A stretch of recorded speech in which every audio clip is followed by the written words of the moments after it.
Hi everyone, and welcome to episode 14 of Bite Size Rallying. And this time we'll look at the revolutionary, the iconic, the 5-cylinder, turbocharged, 4-wheel drive, harmonious Audi Quattro, campaigned by Audi Sport in the World Rally Championship from 1981 right the way through into 1986. So, picture the scene. 1977-ish, and Audi's engineers in Ingolstadt in Western Germany have had a busy day in the workshop, and they decided to round off that day at a local German watering hole, drinking some quality German beer. So they all get together, the beer's flowing, and one of the engineers, perhaps had a few too many of those, has a fantastic idea. Why don't they take the 4-wheel drive military hardware from the Iltis military vehicle, the VW Iltis military vehicle used by the German army, and put that drivetrain in one of the staid Audi saloon cars, and with a view to competing in motorsport and principally world rallying. So, after a few more German beers that night, the engineers take the decision that a stealth project will be born. A 4-wheel drive Audi 80 will be developed in the back of the workshop, out of the way. So, over the next few months, the engineers take a very, very standard-looking Audi 80, ditch the front-wheel drive chain, and make this and use the Iltis hardware. And then they test the car out in some German quarries and on the Nürburgring, and the car's pace is phenomenal. And at that point, the idea of a 4-wheel drive Audi, a Quattro, is born.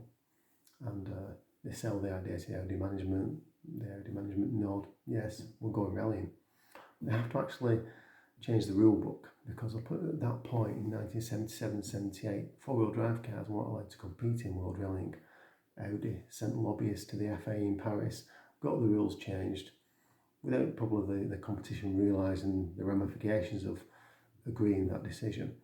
And in 1981, in January, in the Monte Carlo Rally, the Audi Quattro will break cover, driven by Hannu Mikkola, driving this car number 5, IN NP50, and Michel Mutter in a sister vehicle.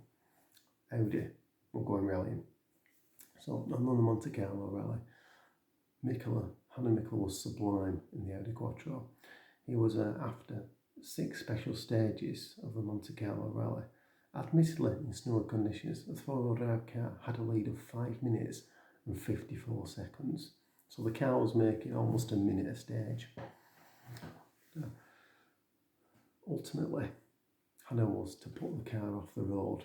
His foot slipped off the brake pedal, and he managed to take the front wheel off the Quattro, and that was his rally effectively over.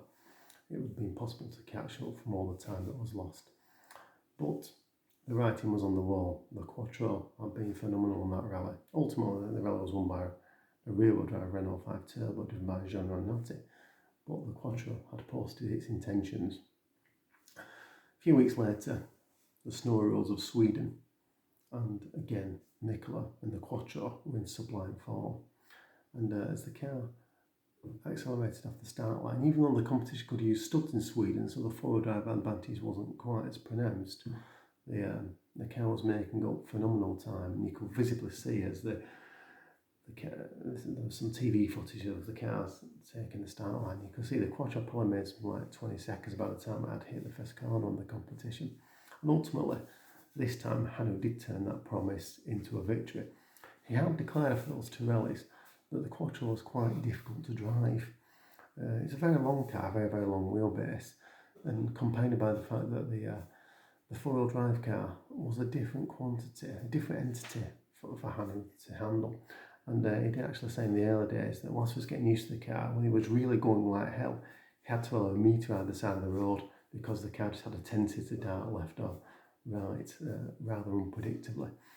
And the other Achilles heel of the Quattro was that because the car was turbocharged and the engine didn't really come to life until after something like 5,000 RPM, the drivers really struggled to keep the car on the boil, and on tight hairpins the car would understeer quite dramatically with all the weight over the front wheels, and then as the car was exiting a corner, you see that the power was lost and the car would be off the boil, and all of a sudden it would be off down the road.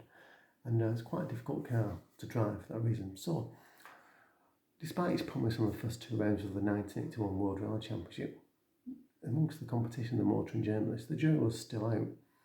Talbot reckoned that the rear-wheel drive Sunbeam motors would be a better proposition for the championship. Fiat thought the Quattro was just too complex and it would break down all the time. And so I had a situation where we had a car that was mechanically capable of challenging, not the easiest car to drive, and a big thing as well. And how was it going to cope over the rigours of a full World Championship rally season where we had obviously the snow conditions of the opening two rounds in the Monte Carlo and Sweden. We had the tarmac winding roads of Corsica. We had the heat and dust of the Acropolis Rally, the East African Safari Rally and the Kenyan Plains, the fast slow roads of Finland of the Thousand Lakes, and the demanding, treacherous roads of the British RAC Rally. Could the Quattro, the complex four-wheel drive turbocharged Quattro, stand up to the rigours of a full World Championship rally season? That was the question. Indeed, in 1981, despite that victory on round two for Hanu, the Quattro didn't win again until Michel Mouton took a fantastic victory on the 1981 San Remo Rally, a memorable win.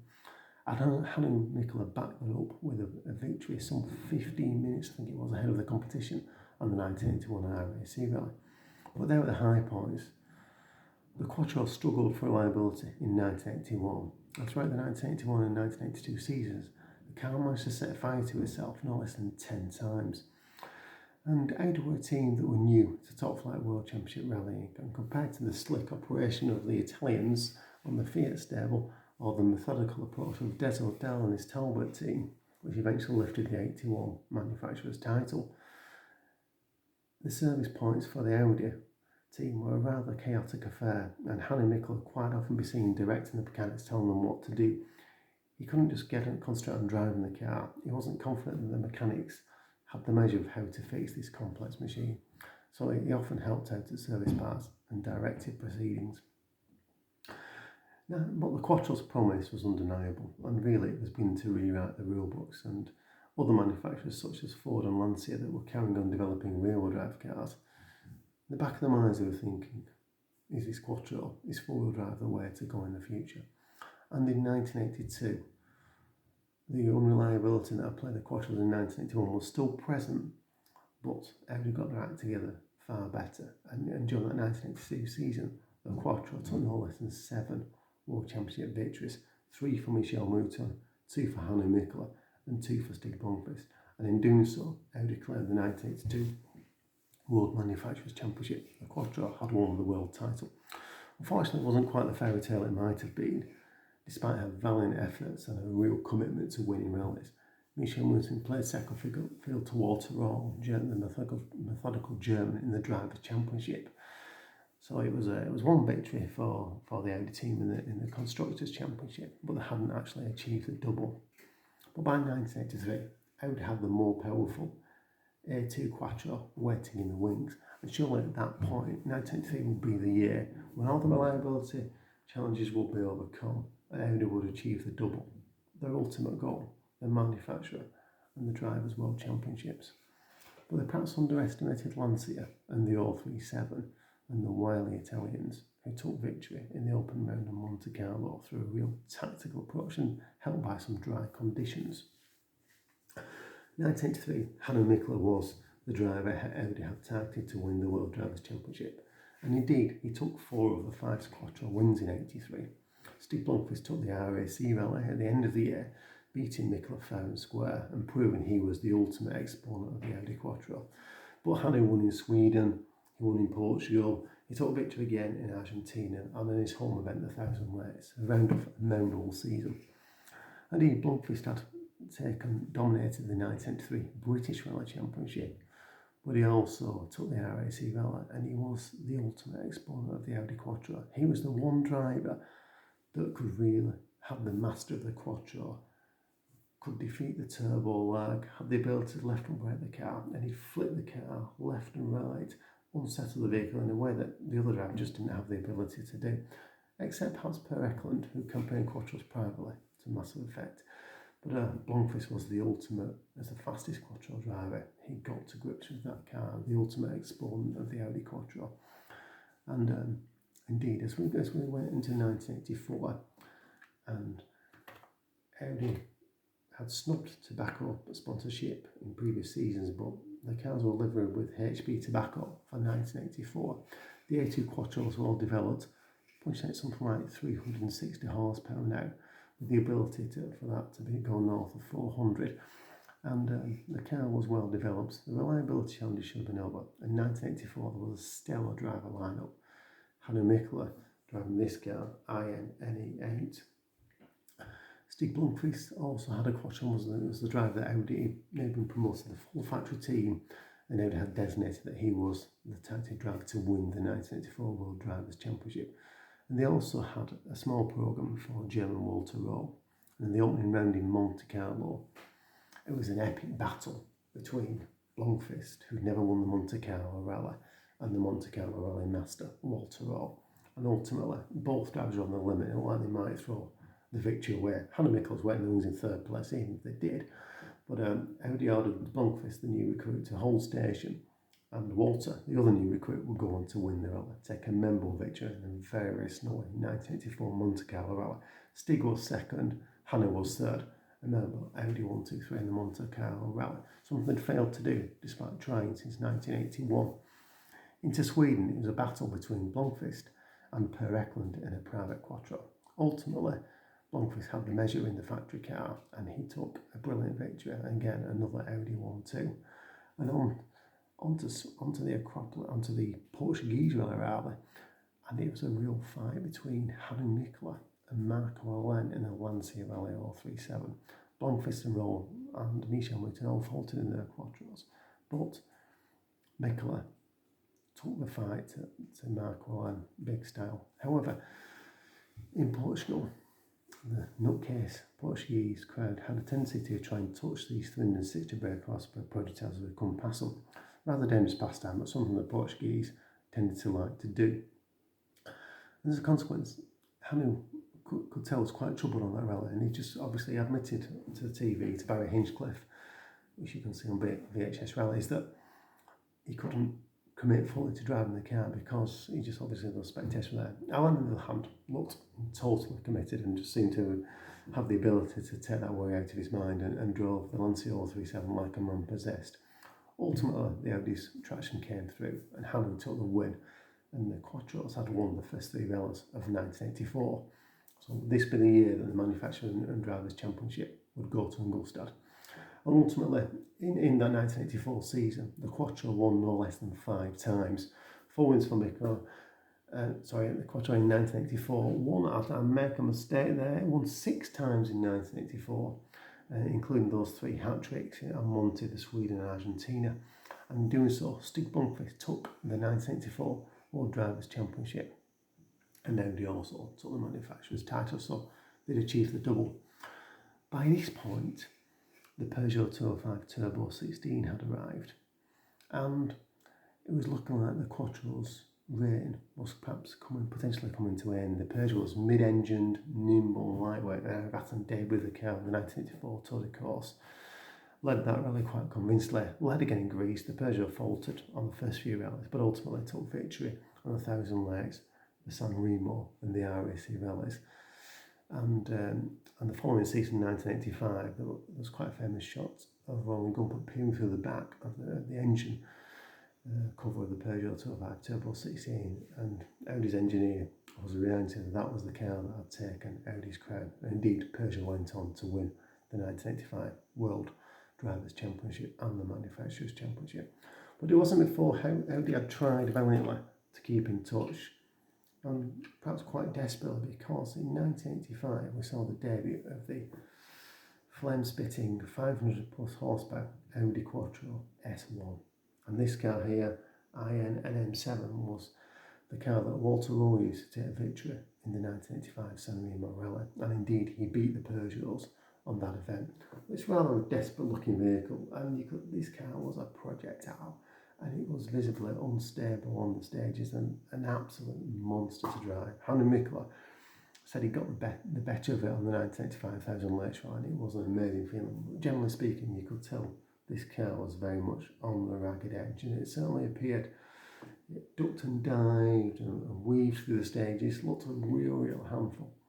And it certainly didn't look to have the balance of the Peugeot 205 Turbo 16, or indeed the Metro 6R4. And certainly it was a car that ultimately achieved third and fourth place in the 1986 Monte Carlo Rally for Roland Mikla. Then obviously we had the ill-fated situation in Portugal, and Audi withdrew from World Championship rallying. And the Audi Quattro S1 was certainly a very memorable car. It seems to be the Quattro that everyone remembers. It's the one that Lego decided to build, and it's maybe the iconic Audi Quattro. To be honest, I think it's perhaps just a little bit ugly, I'm honest. And I much prefer the more elegant lines of the A1 and A2 cars, so we'll put that one back rather than that monster there. But certainly the Audi Quattro rewrote the rallying rule, because we all know it's a fantastic vehicle. As I can remember as a young boy spectating, the sheer sound of the car, this lovely rear end really captured my imagination. These beautiful wheels that we saw on the early Quattro rally cars, the Kleber tyres, the sound of the 5-cylinder 2,144cc power unit. It was an awesome rally car. And it's quite perhaps important to know that the Quattro rewrote Audi's fortunes. In 1970s, Audi very much played second fiddle to the German rivals BMW and Mercedes, and despite building lovely, elegant cars, which I really like, such as this 1970s Audi 100, they certainly didn't quite have the recognition that they deserved. But the Quattro, of course, changed all that, and we're now at a situation where Audi are very much spoke about in the same breath as BMW and Mercedes, and that's got to be thanks to the Audi Quattro. Yeah, so there you have it. Hope you enjoyed the video. Do feel compelled to share, like, subscribe and all that usual YouTube stuff. But all that remains to be said is Audi Quattro, Wolfsburg, Dirk, Technik, Danke.